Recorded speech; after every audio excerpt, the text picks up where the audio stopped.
The governors of Louisiana and Florida and Alabama all sat down with the president today on his trip to the Gulf. But Mississippi Governor Haley Barbour was not there.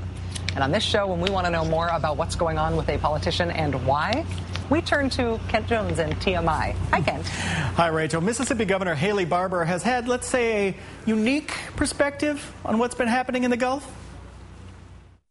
Come on down here and play golf, enjoy the beach, catch a fish, and pay a little sales tax while you're here. Tired of all the doom and gloom surrounding the oil spill?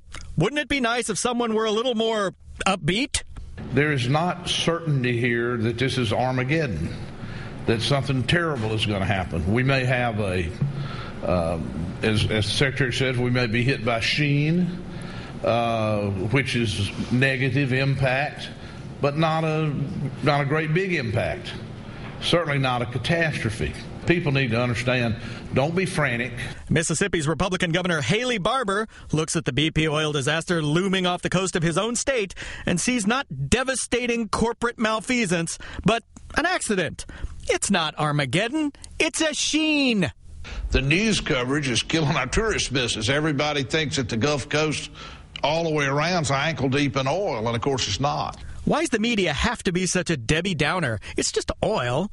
Here's how Governor Barbour described the toxic sludge in the Gulf. Weathered, emulsified, caramel-colored mousse, like the food mousse. Once it gets to this stage, it's not poisonous, but if a small animal got coated enough with it, it could smother it. But if you got enough toothpaste on you, you couldn't breathe. Yes, smothering in toothpaste is a major concern right now. But such are the mental gymnastics of 62-year-old Haley Reeves Barbour, a Republican insider's insider. Look at how his career started. He skipped the first semester of his senior year at Ole Miss to work on Richard Nixon's 1968 election campaign. Barbour quickly worked his way up the conservative food chain as a heavy-hitting lawyer and lobbyist, and served as chairman of the Republican National Committee during the glorious Newt Gingrich Revolution year of 1994, which gave us such luminaries as John Ensign, Mark Sanford, and Bob Ney. While Barbour was RNC chairman, oil and coal companies donated more than $30 million to Republicans, nearly 3 times the amount given to Democrats.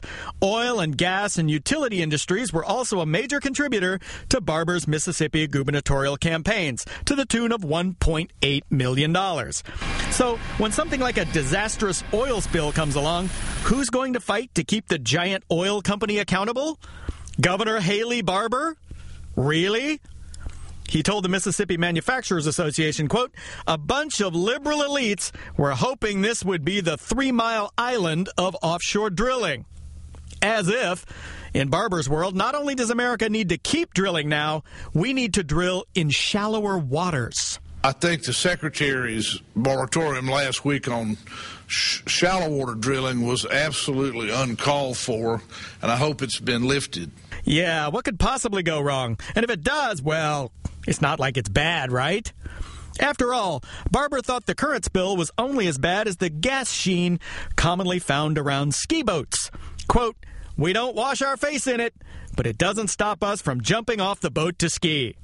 Keep skiing, Governor, but whatever you do, don't look down. Thank you, Kent. TMI indeed.